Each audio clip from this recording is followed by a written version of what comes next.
Vamos, recién el Ministerio de Salud reportó hoy 886 casos nuevos de COVID-19, la cifra más alta de contagios diarios de las últimas 5 semanas. Para hablar de este tema, de este leve aumento de casos y el avance de la variante Delta, estamos en contacto con el doctor Gabriel Cavada, académico de la Escuela de Medicina de la Universidad Finisterra. Doctor Cavada, bienvenido a Canal 24 Horas, ¿cómo le va?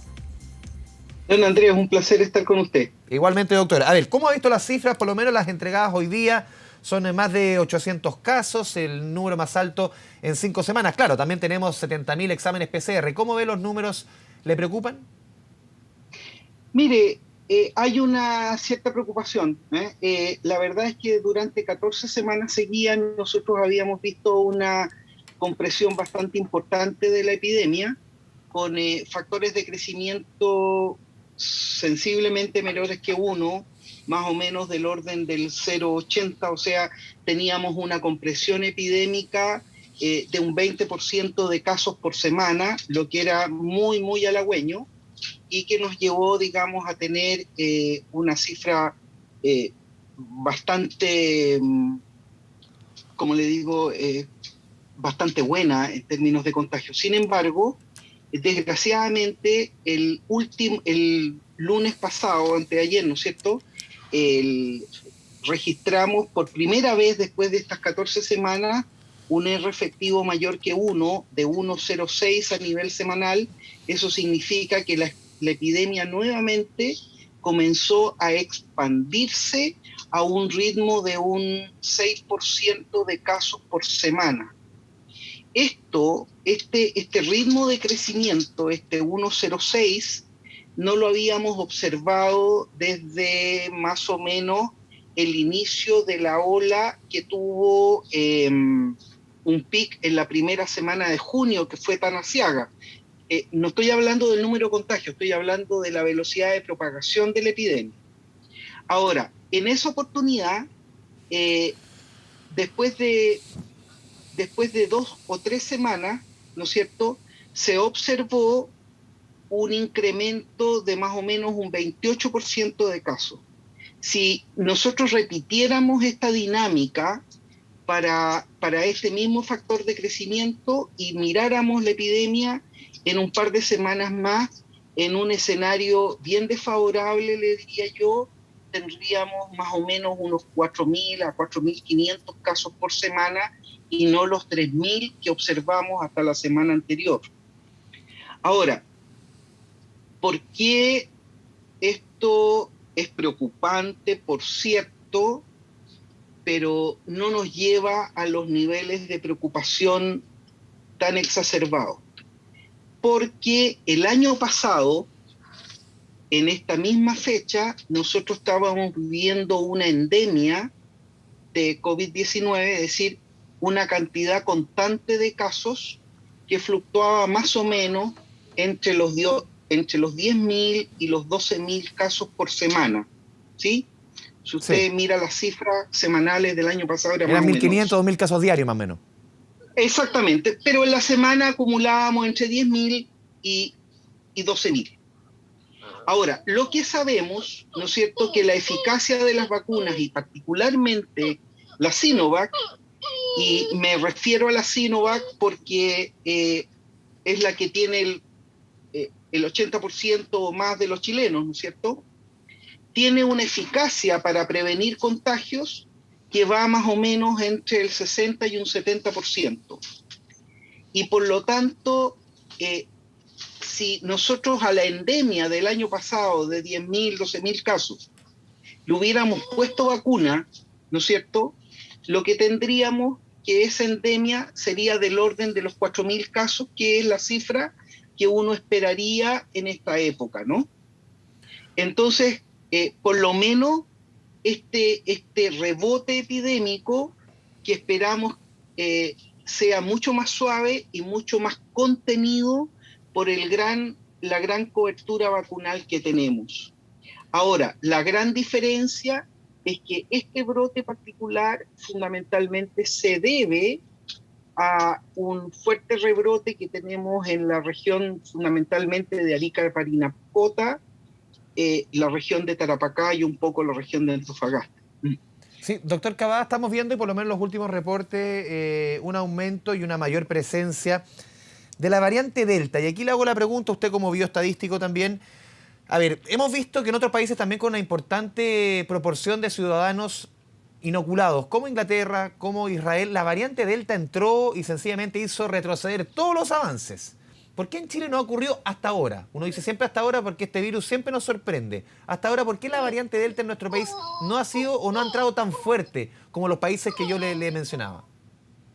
O sea, por una razón bastante sencilla, fíjese que la vacuna Sinovac, ¿no es cierto?, la que nosotros tenemos eh, vacunada mayoritariamente la población, al tener su tecnología de fabricación de virus inerte, este virus inerte tiene toda la información genética del virus y por lo tanto es mucho más capaz de prevenir contagios y enfermedades graves y muertes, por supuesto, para todas las variantes del virus, y no así, digamos, la vacuna AstraZeneca y Pfizer, etcétera, etcétera, que son las que se usaron fundamentalmente en Europa, que son vacunas un poco más específicas, por decirlo así, digamos, para un rango del virus y no el rango completo. ¿Mm? Es lo que los especialistas en vacunas llaman de que las vacunas en base a RNA son profundas, pero no anchas, ¿sí? Y la Sinovac es una vacuna ancha. Ya. Viendo un poco los números que usted proyecta, doctor, usted coincide un poco con el pronóstico que hace también hacía el lunes pasado en el informe, ahora los informes que se entregan precisamente son los lunes, el ministro París, en cuanto a que esta suerte de rebrote que habría o este crecimiento de los casos va a ser más bien acotado en las próximas semanas. O sea, lo que sucede en Fiestas Patrias no vamos a ver lo que vimos, o quizás, ojalá, por lo menos por los números que hay hasta ahora, no volveríamos a ver quizás el gran brote que vimos entre junio y julio de este año que tan duro fue. Por supuesto que no. O sea, en una proyección incluso no muy halagüeña, como le digo, no deberíamos esperar un crecimiento de más allá de un 28% de aquí a unas 2 o 3 semanas más, con la única diferencia que este crecimiento se hace sobre una base de 3.000 sujetos por semana, y el que tuvimos en junio, ¿no es cierto?, se hizo sobre una base de crecimiento de 30.000. O sea, Ya. por decirlo en fácil, imaginemos que el banco nos está ofreciendo un 6% de interés semanal, pero no es lo mismo depositar 30.000 pesos que depositar 3.000 pesos. La ganancia que tengo al mes, a la semana, es bastante más baja con los 3.000, ¿no?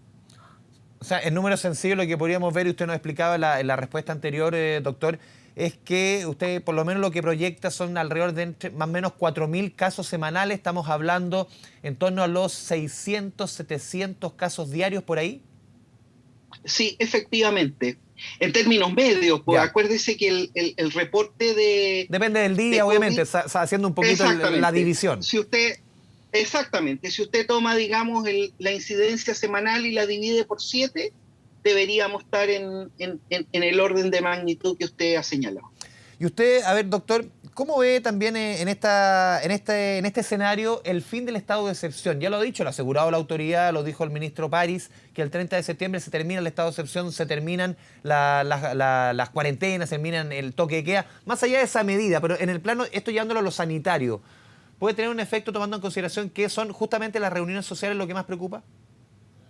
Mire, yo esperaría que no. O sea, y voy a ser bien sincero en esto, digamos. Las cuarentenas que vivimos durante este año no tuvieron ningún efecto en la reducción de contagios ni en la reducción de movilidad. No así las del año 2020, ¿sí? Yo creo que lo que ahora hay que seguir insistiendo con mucha fuerza, ¿no es cierto?, es vacunar a más personas, cubrir más rangos etarios, de modo que el espacio de susceptibilidad poblacional que tiene el virus sea cada vez más acotado, ¿no es cierto?, y por lo tanto al virus le cueste mucho más encontrar personas susceptibles de enfermar. Doctor, tomando en consideración todo lo que hemos visto, el nivel, lo que conversábamos antes, el nivel de vacunación, la realidad hoy día del país, las medidas que se han tomado, las proyecciones, se podría decir, claro, ojalá uno no se equivoque, ojalá que el virus se comporte, que lo peor ya pasó o es muy difícil de asegurar. Mire, lo que pasa es que hay que entender bien, digamos, cuál es el principal objetivo de la vacuna. El principal objetivo de la vacuna es restarle gravedad a la enfermedad. Eso significa que aquellos que están vacunados y eventualmente se contagien, ¿no es cierto?, no hagan cursos graves de la enfermedad, ni mucho menos se mueran, y de modo tal que este COVID-19 pase al saco de las gripes comunes, De las endemias famosas. De las endemias, claro, claro. En la medida de que nosotros vamos logrando una endemia, una cantidad constante de casos que el sistema pueda manejar en términos seguros, nos estamos acercando, digamos, al objetivo sanitario. Porque para terminar propiamente tal, digamos, con la epidemia, con que hayan 0 contagios, etcétera, etcétera, van a pasar algunos años probablemente. O sea, hoy día prometer, por ejemplo, llevar el COVID-19 sí, a 0, ¿es imposible? Es bien irreal, pues, claro, a 0 contagios es irreal.